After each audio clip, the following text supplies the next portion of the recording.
नमस्कार। देश ने इस हफ्ते दो ऐसे बड़े फैसले लिए जो अगर सब ठीक ठाक लागू हुआ तो बहुत ही बड़ा क्रांतिकारी फैसला होगा। 15 तारीख को 15 अगस्त को प्रधानमंत्री नरेंद्र मोदी ने घोषणा की कि सैनिक स्कूलों में अब महिलाओं का प्रवेश हो सकेगा, महिलाएं जा सकेंगी, महिलाएं पढ़ सकेंगी। और आप यकीन कर सकते हैं कि सैनिक स्कूलों में जैसे ही महिलाओं का आगमन होगा, बच्चियों का आगमन होगा और वो कुछ वर्षों बाद जब वहां से पढ़ के निकलेंगी तो जिस मना स्थिति से होगी वो कितना बढ़ा चढ़ा होगा। और दूसरा फैसला कल सुप्रीम कोर्ट ने, कल मतलब बुधवार को सुप्रीम कोर्ट ने किया, जिसमें उसने साफ किया कि अब जो है एनडीए में महिलाएं आ सकेंगी। ये फैसले अपने आप में बहुत महत्वपूर्ण है और महत्वपूर्ण इस हिसाब से भी है कि इससे ना ही सोच में बदलाव आएगा, देश की फौज की स्थिति में बदलाव आएगा और वो महिलाओं को बढ़ाने में कितना बड़ा योगदान देंगे। इस पूरे मामले पर बातचीत करने के लिए हमारे साथ दो ऐसे शख्स हैं जो खुद सैन्य बैकग्राउंड से, पृष्ठभूमि से जुड़े हुए हैं और अपनी फील्ड के माहिर आदमी हैं। जी हाँ, मैं बात कर रहा हूं पूर्व उपसेना अध्यक्ष गुरमीत सिंह जी की, जिनको आप पहले भी देखते रहे हमारे चैनल पे और बातचीत वो करते रहे हैं। जय हिंद सर, आपसे बहुत बहुत शुक्रिया कि आपने समय दिया।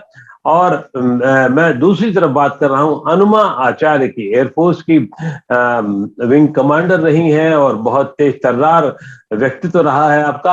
अनुमा जी, आपका भी बहुत बहुत स्वागत है। तो सबसे पहले अनुमा जी आपसे, क्योंकि लेडीज फर्स्ट वाला मामला है और इस फैसले को आप, दोनों फैसलों को आप किस तरीके से देखती हैं? अक्कू जी, दोनों ही फैसले जो हैं वो प्रशंसा के लायक हैं। मैं समझती हूँ कि स्कूलों में तो जैसे सारे स्कूल होते हैं ये इस तरह से पहले ही शुरू हो जाना चाहिए था। सैनिक स्कूलों में रहना तो हो सकता था, लेकिन जहां तक एनडीए की बात है वो भी हम करीब 10 साल लेट हैं, जो मुझे लगता है कि जब हम आज, मुझे 29th ईयर जो है ये रनिंग है, तो महिला अधिकारी जो है वो 29.5 साल पहले आई थी और तब से अब तक ना केवल ऑर्गेनाइजेशन का एक्सेप्टेंस मिला है, जहां जहां जितने इंफ्रास्ट्रक्चर होने चाहिए थे उतने हैं। वैसे मैं आपको एक चीज बताना चाहती हूँ, ये केवल भारतीय वायुसेना में ऐसा हुआ था कि मिनिस्ट्री ऑफ डिफेंस का एक लेटर था 23 नवंबर 1991 का, जिसमें बहुत स्पष्ट ये लिखा था कि महिला अधिकारियों को पहले प्रयोग के तौर पर लिया जाएगा, प्रयोग सफल होने पर उन्हें 6 साल का एक्सटेंशन दिया जाएगा और उसके बाद अगर वे इच्छुक होंगी तो परमानेंट कमीशन दिया जाएगा, जो कि नहीं हुआ क्योंकि पहला 5 साल प्रयोग सफल हुआ, 6 साल और मिले, लेकिन फिर वायुसेना ने कहा कि आप 4 साल और काम करके और आप अब बाहर जाएं, जिसका हम सभी ने जाकर प्रतिवाद किया और दिल्ली हाईकोर्ट से 12 मार्च 2010 को हमने वो केस जीता था। तो मैं समझती हूँ कि यही वो मोड़ था और उस दिन भी जस्टिस संजय किशन कौल और जस्टिस गर्ग की वो बेंच थी जिन्होंने ये निर्णय 2010 में लिया था। आगे चल के भी जस्टिस संजय कौल की ही बेंच ने ये निर्णय फिर से नेवी और आर्मी के अधिकारियों के फेवर में लिया। उनको बहुत देर 10 साल बाद परमानेंट कमीशन मिला। तो जब ऑर्गेनाइजेशन तैयार है तो मुझे लगता है कि हम 10 साल पीछे, करीब 11 साल पीछे हैं, लेकिन जब आए ये निर्णय हमेशा सराहनीय रहेगा। जी, वैसे तो एयरफोर्स और नेवी में तो इसका शुभारंभ हो चुका था और अभी तक हमें जैसे पता था कि शॉर्ट सर्विस कमीशन से महिलाएं आती रही हैं, कुछ साल काम करती रही हैं। लेकिन सर गुरमीत जी, अब आपकी बारी ये है कि आप इस फैसले को कितने बड़े स्तर पर देखते हैं, खास तौर से जो मैंने शुरू में कहा था कि महिलाओं में एक जोश बढ़ाने वाला फैसला होगा, बच्चियों में एक जोश बढ़ाने वाला फैसला होगा, देश के लिए मर मिटने का जो जज्बा है वो और उसमें बढ़ोतरी होगी। एक इसके कैरियर के एस्पेक्ट होंगे और दूसरा जज्बे के एस्पेक्ट होंगे। इसको आप किस तरह देखते हैं सर? अक्कू जी, देखिए, ये जो सुप्रीम कोर्ट ने पीआईएल के रिस्पांस में फैसला दिया है ये लैंडमार्क इंटरिम ऑर्डर बहुत ही अहमियत वाला है। ये दिखाता है कि हमारी सोच किस प्रकार बदल रही है पूरे भारत के अंदर में। अभी देखिए, बहुत बड़ी बड़ी बात तो ये है, ये हो रहा है जब हम पूरा देश आजादी के अमृत महोत्सव मना रहा है, उस समय के ऊपर में हुआ है। आपने तो देखा था कि 15 अगस्त के दिन में जो प्रधानमंत्री जी ने लाल किले से कहा कि हर एक सैनिक स्कूल के अंदर में जो महिलाएं हैं, जो लड़कियां हैं, जो फौजी बेटियां हैं, उनकी एडमिशन के लिए परमिशन दी है। ये दोनों इकट्ठे आए हैं और मैं आपको ये चीज बताना चाहता हूं और बड़े गर्व से बताना चाहता हूं कि मैं एक सैनिक स्कूल का प्रोडक्ट हूं और मैं एनडीए का प्रोडक्ट हूं और मेरे को एज ए सोल्जर बहुत खुशी है कि ये फैसला लिया गया है। क्योंकि देखिए 1993 से हमने शुरू किया था, आर्मी ने स्पेशल एंट्री स्कीम, और 2008 में परमानेंट कमीशन 2 का जैग और एजुकेशन कोड का किया, और 2019 में अभी 10 हैं जिसके अंदर में परमानेंट कमीशन है, signal engineer, army aviation, air defence, EAB, ASC, ordnance और इंटेलिजेंस।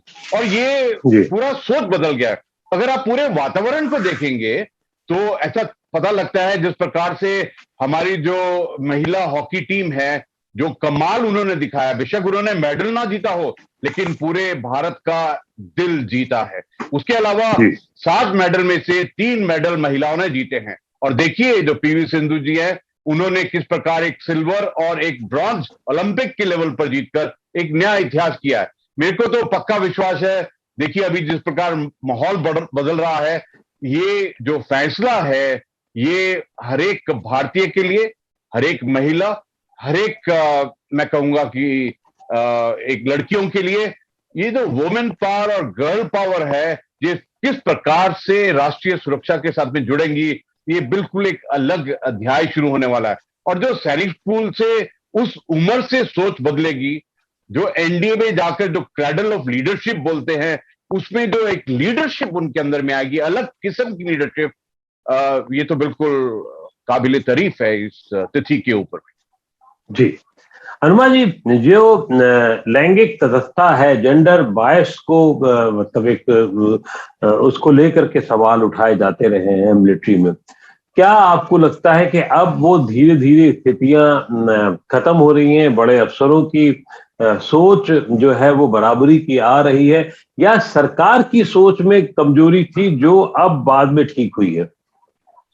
सरकार की सोच में कमजोरी के बारे में तो मैं बाद में कहूंगी, पर मैं एक चीज आपको बताऊं कि जो जेंडर बायस की आप बात कर रहे हैं, बहुत सारे ऐसे लोग हैं, अधिकारी हैं, जो बार बार महिलाओं की फिजिकल स्ट्रेंथ की बात करते हैं। तो आपसे ये कहना चाहती हूँ कि फिजिकल स्ट्रेंथ की बात नहीं है, हमारी हाइट थोड़ी कम होती है। अब जैसे मैं 5 फुट 2.25 इंच की हूँ, तो मेरे स्टेप्स जो है वो थोड़े से कम होंगे, तो उस हिसाब से थोड़ा सा रिलैक्सेशन वहां पर अगर मिलता है किसी को दौड़ पूरी करने में, आगे चल के जब आप अधिकारी बनते हैं, जब आप फील्ड में होते हैं, तो आपको उस तरह से आमतौर पर जो हमारे इंडियन एयरफोर्स का है, नेवी का है और आर्मी की भी बाकी सारी ब्रांचेस हैं जिसमें उनको दौड़ना तो नहीं पड़ता। तो ऐसे में मैं समझती हूँ कि कहीं पर ये केवल एक तरह का मेंटल ब्लॉक रहा है। और मुझे खुशी है कि जिस जेंडर बायस को हमने थोड़ा समय देखा, लेकिन अभी जो आर्मी, नेवी और एयरफोर्स के चीफ एनडीए का जायजा लेने वाले हैं और वहां पे जो इंफ्रास्ट्रक्चर है वो उसे देखने जा रहे हैं, तो ये सुप्रीम कोर्ट के निर्णय के बाद ये एक बहुत उत्साहित करने वाली बात है। रहा सवाल जेंडर बायस का, शुरुआती दौर में जेंडर बायस तो नहीं था, लोगों को हम अलग लगते थे, थोड़ा अनोखा लगता था कि हम कहाँ तक क्या हम स्ट्रेस ले पाएंगे।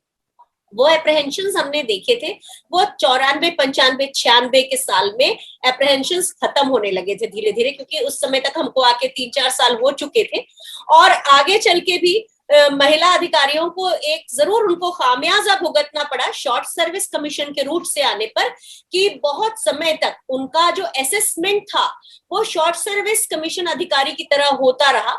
मैं इंडियन आर्मी का तो नहीं जानती, लेकिन एयरफोर्स के बारे में कहूंगी कि हमें एक पर्टिकुलर नंबर से ज्यादा नंबर देने पर यह सवाल पूछा जाता था कि भाई इन्हें तो बाहर छोड़ के चले जाना है, इनको क्यों नंबर दिया जा रहा है। उसका खामियाजा तब हुआ जब हम हाईकोर्ट के निर्णय के बाद जीत कर और वापस रीइंस्टेट हुए। तो हम में से, मेरे साथ रीइंस्टेट हुई लगभग सभी अधिकारी, 99.9% अधिकारियों को अगला प्रमोशन नहीं मिला। तो उसका कारण यही रहा कि हमें कोर्सेज से वंचित कर दिया गया था। लेकिन अब चूंकि परमानेंट कमीशन सेटल हो रहा है, मेरी ब्रांच में भी मेरे 10 कोर्सेज के बाद एक प्रमोशन हुआ है और मैं उम्मीद करती हूँ कि प्रमोशन अपॉर्चुनिटीज भी इसी हिसाब से बढ़ेंगी। और चूंकि एनडीए से ही हम टॉप जॉब तक पहुंचते हैं, द चीफ जो होता है वो हमेशा एनडीए से होता है और वाइस चीफ भी जैसे सर है, डेप्यूटी चीफ। तो इस तरह से अब महिलाएं आगे लीडरशिप रोल में आएंगी। और एक आखिरी बात, जिस 91 के लेटर का मैंने जिक्र किया था उसमें एक चीज और लिखी थी कि महिला अधिकारी कुल एयरफोर्स अधिकारियों के काडर के 10% से ज्यादा नहीं होंगी, लेकिन आगे चल के वो 10% से ज्यादा इंडियन एयरफोर्स में जरूर है, आर्मी और नेवी में अभी इस लेवल तक आना बाकी है। जनरल गुरमीत, जैसा कि आपको तो सब कुछ पता ही है, लेकिन देश में पूरे विश्व की अगर बातचीत की जाए तो इजराइल या कुछ और देशों को छोड़ दिया जाए तो बाकी दुनिया के अन्य देशों में भी महिलाओं की भागीदारी बहुत ज्यादा नहीं है। 50-50 की तो बात छोड़ ही दीजिए, 10% से ज्यादा बहुत कम जगह पर है। अब ऐसे में इस नए फैसले के आने के बाद में किस तरीके से आप देख रहे हैं कि उनको ट्रेनिंग में कितना लगेगा, वक्त लगेगा, पॉलिसी में किस तरीके के बदलाव होंगे और क्या क्या करना होगा जिससे वो तेजी से कदम छलांगे मार सकें, आगे बढ़ सकें? अखुर जी, देखिए आपने बहुत सुंदर सवाल किया है। पहली बात रही माइंडसेट की, वो माइंडसेट भारत में एटलीस्ट वो क्रॉस हो चुका है, उसमें कोई शक की बात नहीं है। जहां तक बात है प्रमोशन की, अपॉर्चुनिटीज की, जो हमारे army medical corps, army dental core है, इसमें ऑलरेडी लेफ्टिनेंट भी बन चुके हैं। तो ये प्रमोशन के बारे में, कमांड के बारे में, ये उसमें कोई माइंडसेट नहीं है। अभी आपने बहुत सुंदर प्रश्न पूछा कि दुनिया के बाकी आर्मीज में क्या है। देखिए, ये यूएस आर्मी और इजराइल आर्मी है, डिफेंस फोर्सेस हैं, वहां पर इस चीज को बहुत मान्यता दी जाती है और बहुत अच्छी बात है। मैंने खुद जो वुमेन ऑफिसर्स और वुमेन सोल्जर हैं इजराइल और यूएस, उनसे इंटरेक्ट किया हुआ है, उनको देखा है फर्स्ट हैंड, और जिस कॉन्फिडेंस से और जो एक्सेप्टेबिलिटी है उनके, बहुत अच्छे हाई ऊंचे दर्जे की है। लेकिन मैं ये बताना चाहता हूं आपको कि जो इजराइल के अंदर में अभी जो इनको इस्तेमाल करते हैं, उनको मिलिट्री पुलिस में और पेरीमीटर सिक्योरिटी वगैरह में ज्यादा इस्तेमाल करते हैं। इसके अलावा हाँ टेक्निकल साइड में काफी इस्तेमाल होते हैं। उसी प्रकार जो यूएस आर्मी के अंदर में अभी तो उन्होंने एक और लेवल क्रॉस किया है। 2018 में अगर देखें तो 92 वुमेन जो थी वो मेरीन के साथ में थी। मेरीन एक बहुत ही टफ ऑर्गेनाइजेशन है और वहां पर भी उन्होंने अपना बहुत अच्छा पैमाना दिया है उनके प्रोफेशनलिज्म का। और वहां पर भी उनके इन्फेंट्री के अंदर में कॉम्बैट वाले इलाके में सिर्फ 3 ही है। अभी देखिए, एक तो आपने जो एग्जाम्पल दिया है यूएस, मतलब एग्जाम्पल यूएस आर्म्ड फोर्सेस का और इजराइल डिफेंस फोर्सेस का, और अब अगर आप अपनी नजर अफगानिस्तान में आज के दिन ले जाएं तो उनकी क्या सोच है आप खुद ही देख सकते हैं। लेकिन मैं एक चीज बताना चाहता हूं, जैसे वहां पर भी उदाहरण है, एक जो गवर्नर जो है सलीमा मजारी, वो विरोध किया महिला हैं और विरोध में सबसे आगे खड़ी है। देखिए, अभी ये जो सोच है ना कि आना चाहिए नहीं आना चाहिए, ये पार हो गया है। अभी हमारे आर्मी के अंदर में जो कोर ऑफ मिलिट्री पुलिस है उसमें सोल्जर के रैंक के ऊपर में भी महिलाएं ज्वाइन कर गई हैं। तो और मैं तो कहूंगा कि मेरे जीवन में, मेरे प्रोफेशनल लाइफ में मैंने उनको बहुत करीब से देखा है। मैं आपको एक उदाहरण देना चाहता हूं। एक आर्मी एजुकेशन की एक वुमेन ऑफिसर मेजर बबीता मेरे साथ थी जब मैं ब्रिगेड कमांडर था, और वो जम्मू एंड कश्मीर में थी। और एक इम्प्रोवाइज एक्सप्लोजिव डिवाइस के ब्लास्ट में आ गई, उनको चोट भी लगी। वो पहली भारतीय सेना की पहली वुंड मेडल थी वुमेन ऑफिसर में से। वो 3 महीने हॉस्पिटल रही, लेकिन फिर भी ऑप्ट किया कि मैं अपने ड्यूटी ज्वाइन करूंगी कश्मीर के अंदर में। तो मैं कमांडर था, वो मेरे एजुकेशन ऑफिसर थी और एकदम गट्सी लेडी थी, टाइग्रेस थी एकदम बिल्कुल। और एक दिन क्या हुआ कि मैं अपने फ्लैग स्टाफ हाउस के अंदर में अपनी तैयारी कर रहा था, रात के 12:30 बजे हुए थे। तो सडनली मेरे को सुनाई दी एक आवाज की सेंट्री की, और सेंट्री बोल रहा था 1 2 3 1 2 3। तो मैं भी सोचने लग गया ये टेररिज्म का इलाका है, रात के 12:30 बजे हैं, सेंट्री क्यों 1 2 3 करता जा रहा है। लेकिन एज ए कमांडर मेरे लेवल पे मैंने सोचा कि कोई बात नहीं, सभी सेंट्रीज लगे हुए हैं और सुबह मैं चेक करूंगा। सुबह जब चेक किया तो मैंने कहा कि वो सेंट्री रात को 1 2 3 1 2 3 क्यों कर रहा था। तो पता चला कि ये जो वुमेन ऑफिसर एजुकेशन कोर की हैं, ये रात को ड्यूटी चेक कर रही थी 12:30 बजे। उन्होंने देखा कि ये सेंट्री इतना अलर्ट नहीं था, तो उन्होंने बोला कि मैं बाकी सेंट्रीज को चेक करूंगी, तब तक आप 1 2 3 1 2 3 बोलते रहो। तो मैं ये बताना चाहता हूं, वो जो एक जब शुरू में आए थे वुमेन ऑफिसर्स हमारे इंडियन आर्मी में, तो कुछ एक ऑफिसर्स थे जो उनको इस नजर से देखते थे कि बेटी है, जहां ऑफिसर वाइफ का उस नजरिए से कि बेटा ऐसे कर लो, तो वो बिल्कुल क्लियर कहती थी, देखिए हम प्रोफेशनल ऑफिसर्स हैं, हमको वैसे ही ट्रीट कीजिए जैसे आप एक सोल्जर को और एक ऑफिसर को करते हैं। उनके अंदर में जो मैं कहूंगा मेंटल माइंड और इंटेलेक्ट है और जो पैशन है, जो राष्ट्रीय सुरक्षा के लिए एक प्रोफेशनलिज्म का एक जज्बा है, वो अलग किस्म का है। और मैं इस चीज से ज्यादा सहमत नहीं करता हूं कि फिजिकल में कमजोर हैं। हाँ, एक दौर आता है जब उनका डोमेस्टिक रिक्वायरमेंट और फैमिली की रिक्वायरमेंट है, वो थोड़ा दौर है, उसके लिए हमको उनकी मदद करनी पड़ेगी, नहीं तो कोई ऐसी जगह नहीं है जिसमें उनका योगदान नहीं हो सकता है। और अभी ये सोच काफी रूप से बदल गई है, और मुझे पूर्ण विश्वास है जो सैनिक स्कूल से ज्वाइन करेंगी हमारी लड़कियां और जो एनडीए से आएंगी, उनकी सोच तो बिल्कुल ही अलग होगी। क्योंकि मैं खुद इस चैनल से निकला हूं, सैनिक स्कूल से और एनडीए से, तो ये जो उनका कमांड पोटेंशियल है, ये इनका जो कॉम्बैट को देखने का नजरिया है, ये प्रोफेशनलिज्म को देखने का नजरिया है, तो एनडीए को हम इसलिए कहते हैं ये क्रैडल ऑफ लीडरशिप है। वहां पर लीडर तैयार होंगी, वुमेन ऑफिसर एज लीडर्स, तो बिल्कुल ये स्थिति है मेरी नजर में काफी रूप में बदल जाएगी। विंग कमांडर अनुमा, आपकी नजर में क्या है? क्योंकि खास तौर से इस परीक्षा में, एनडीए की परीक्षा में 4.5 लाख बच्चे बैठते हैं जो अपना भविष्य वहां पर देखते हैं, और अभी इनका एग्जाम 14 नवंबर को है।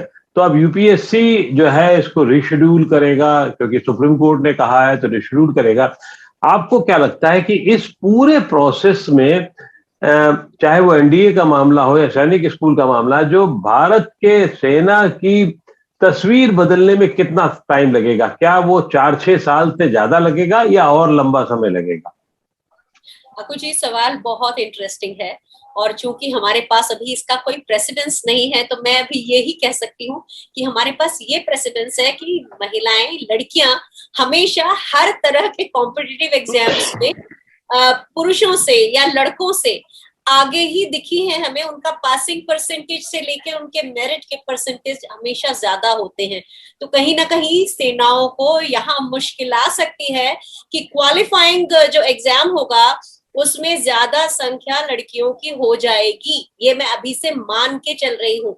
इसलिए शायद सेनाएं एक परसेंटेज फिक्स करें कि इस तरह से, पर कोई बात नहीं, अगर वो परसेंटेज भी फिक्स होता है तो पहले एंट्री होना जरूरी है। मेरा ये मानना है, जब हम आए थे तो 5 साल के प्रयोग की मियाद रखी गई थी। मुझे याद है कि पहले बैच में 12 महिला अधिकारी आई थी, तो 25,000 के करीब एप्लीकेंट्स थे।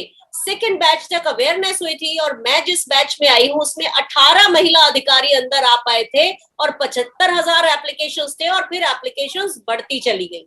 तो कंपटीशन बढ़ता चला गया। लेकिन महिलाएं या लड़कियां जो हैं वो कंपटीशन से कभी घबराती नहीं। सर ने मुझे एक बहुत अच्छी जो बात कही, मुझे बहुत अच्छी लगी। उन्होंने कहा शुरू में लोगों ने उन्हें प्रोटेक्टिव रखने की कोशिश की थी, डॉटर्स की तरह, और कुछ लोग ऐसे थे जिन्होंने आते ही से उनसे एक दुश्मन की तरह भी ले लिया था, प्रतिद्वंद्वी की तरह ले लिया था।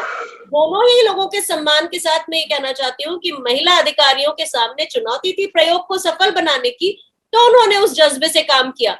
तो अब जिस एग्जाम की आप बात कर रहे हैं, अगर पोस्टपोन्ड होता है या नहीं भी होता, दोनों केस में अगर उनको पात्रता मिल जाती है एग्जाम लिखने की, तो आप पाएंगे कि जितने मेल क्वालिफाई कर रहे हैं, विमेन उससे ज्यादा क्वालिफाई करेंगी। और शायद इसलिए मुझे थोड़ा सा अप्रहेंशन ये है कि उतने सारी महिलाओं को एकदम से एंट्री, शायद एकदम से वो एसएसबी के लिए ना बुलाएं। हो सकता है कि वहां थोड़ा सरकार किसी तरह का फिल्ट्रेशन करे, पर थोड़े समय की बात है। मैं 50-50% नहीं देखती, आने वाले करीब 40 सालों में मैं 50-50% नहीं देखती, लेकिन हाँ, एक सब्सटेंशियल जगह महिला अधिकारी बना लेंगी। जनरल गुरमीत, आपको क्या लगता है? जो मैंने सवाल अनुमा जी से किया वो आपसे भी करना चाहूंगा कि आपको क्या लगता है कि सेना की छवि में बदलाव जो है वो दिखते हुए नजर आने वाली जो स्थिति है वो कितने साल में हो जाएगी? अक्कू जी, ये जो आपका सवाल है बहुत फोकस सवाल है और हनुमान जी ने इतना अच्छा से आपको इसका जवाब दिया है। मैं एक चीज बताना चाहता हूं कि आज के दिन में 9,118 हमारे पास में वुमेन सोल्जर हैं इंडियन आर्मी में, आर्म्ड फोर्सेस के अंदर में। और ये जो बात आपने की है एनडीए की एग्जामिनेशन की, अगर इसका प्रोफाइल देखें तो तकरीबन 4 लाख इसको यूपीएससी के एग्जाम को लेते हैं और आखिर में 350 टाइप पूरे साल में ज्वाइन करते हैं एनडीए को।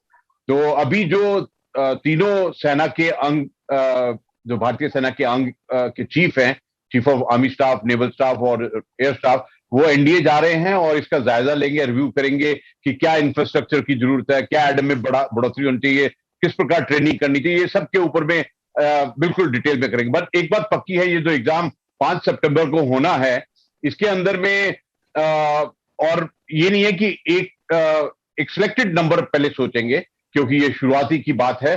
और 5 सितंबर की जो डेट है वो कनेक्टेड है कि अगला जो कोर्स है वो जनवरी में शुरू होगा, उसके लिए प्रोसेस है, तो इसमें कोई डिले की बात नहीं है। दूसरी बात ये है कि देखिए, ये एक पूरे राष्ट्र के लिए, पूरे ओहदेदारों के लिए, पूरे भारत के लिए एक माइंड सेट था कि उनको सैनिक स्कूल एनडीए में जाना चाहिए कि नहीं जाना चाहिए। और मेरे को बहुत खुशी है कि ये डिसीजन 2021 में ले लिया है इसका। अभी इससे क्या परिवर्तन आएंगे, ये समय बेस्ट टेस्ट है। लेकिन एक बात पक्की है, जो आपने क्षमता की बात की है, जो देखिए, जब हमारी जो वुमेन एंट्री स्कीम है, जो ओटीए चेन्नई में जाती हैं, उन्होंने ऐसे स्टैंडर्ड सेट किए हैं कि वहां पर स्वॉर्ड ऑफ ऑनर भी उनको दिया है, मतलब सबसे नंबर 1 आई हैं। तो ये पक्की बात है कि उनके अंदर में जो एक पैशन है, काम करने का तरीका है, इंटेलेक्ट है, विजडम है, और मैं कहूंगा कि बहुत फोकस तरीके से काम करती हैं। मैंने तो जिन भी वुमेन ऑफिसर्स को देखा है, वो I am very impressed with the capabilities और एज ए सोल्जर, और जो ओहदेदार, जो जिम्मेवारी दी जाती है, बहुत ही अच्छी तरह से निभाती हैं। और मेरे को पक्का विश्वास है, देखिए जैसे अनुमान, विंग कमांडर अनुमान ने बोला 50%, ये आई थिंक अभी कैलकुलेट करने की जरूरत नहीं है। अभी इंडियन आर्म्ड फोर्सेस है, देखो 13 लाख है, उसमें से सिर्फ 9,118 हैं, तो ये परसेंटेज से अभी इसको नहीं देखना चाहिए। ये जो अभी स्टार्ट हुआ है, ये ज्यादा इंपॉर्टेंट है। ये जो माइंड सेट को क्रॉस किया है, ये जो सबसे बड़ी बात क्या है, देखिए सुप्रीम कोर्ट ने कहा कि ये जो कैटेगोरली एक्सक्लूजन किया जाता था वुमेन जो एलिजिबिलिटी के लिए कैंडिडेट्स को एनडीए के एग्जाम के लिए, ये ठीक नहीं था। इसका जो आधार था वो जेंडर बेस्ड था, सेक्स बेस्ड था। लेकिन मैं अक्कू जी, मैं आपसे ये साझा करना चाहता हूं, देखो जब बात होती है ना राष्ट्र की, तो तब कोई धर्म, कोई जेंडर, कोई प्रांत, कोई चीज नहीं आती है, राष्ट्र में सभी शामिल है। और दूसरा मैं कहूंगा कि ये जो भारतीय सेना है, इसके अंदर में योगदान देना है, उसमें भी कोई रिलीजन, कोई प्रांत, कोई जेंडर, कोई इस प्रकार की सोच ही नहीं होती। मैं तो पूरा जिंदगी में एक चीज देखी है कि मतलब है काम, मतलब है टास्क, मतलब है कि आप किस प्रकार से काम करते हैं, वो ज्यादा इंपॉर्टेंट है। और आई थिंक अभी 1993 से लेकर ऑलरेडी देखिए किस प्रकार से हमने 28 साल पार कर लिए हैं, और ये जो सोच है, ये जो वृक्ष है, ये जो संकल्प है, ये ऑलरेडी जड़ें बिछा चुका है। तो अभी ये जो शुरुआती वाली बातें होती है ना, उसका समय गया। अभी मोर इंपॉर्टेंट क्या है कि किस प्रकार से, देखो मेरे जिंदगी में एक सबसे बड़ा जो सीख ये था कि किसको क्या काम देना है। मैंने जिंदगी में ये सीखा है कि माधुरी दीक्षित को कभी ये मत बोलिए कि आप गाना गाइए, और लता मंगेशकर जी को ये मत बोलिए कि आप डांस कीजिए। तो जो वुमेन ऑफिसर है, उसको टास्किंग क्या करना है, उसको कॉम्बैट में क्या टास्क देना है, वो उसी मुताबिक होगा। और एक बात बताना चाहता हूं, जिस प्रकार से फ्यूचर वॉरफेयर की तरफ हम बढ़ रहे हैं, जिस प्रकार से मॉडर्नाइजेशन और ट्रांसफॉर्मेशन हो रहा है, उसमें technology, non contact, artificial intelligence, space, cyber, ऐसी चीजें आ रही हैं जिसमें I am convinced about it कि जो हमारी महिलाएं हैं, हमारी जो लड़कियां हैं, हमारी जो ये जो वुमेन फोर्स और गर्ल पावर है, वो बहुत ऊंचे दर्जे की कंट्रीब्यूशन करेगी। बिल्कुल सही कह रहे हैं कि अभी तक आप तो मिलिट्री में जो है वो ओटीए और आईएमए में ही होती है, ऑफिसर्स ट्रेनिंग एकेडमी और इंडियन मिलिट्री एकेडमी में ही रहती हैं, जबकि अब एनडीए में हो गया रास्ता साफ उनके लिए, तो निश्चित रूप से एक छवि बदलेगी, लोगों में एक उत्साह होगा और बच्चियों में, महिलाओं में एक नई उमंग होगी और देश की सेना में एक नई उमंग होगी, ऐसा हमारा विश्वास है। बहुत बहुत आभार आपका जनरल गुरमीत सिंह, आपका और विंग कमांडर हनुमा, कि आपने उन बच्चियों को प्रोत्साहित करने के लिए बहुत अच्छी अच्छी बातें कही, और हम उम्मीद करते हैं कि आगे चल करके वो देश के लिए गौरव बनेगी। बहुत बहुत आभार आप सब दोनों का। जय हिंद। जय हिंद सर।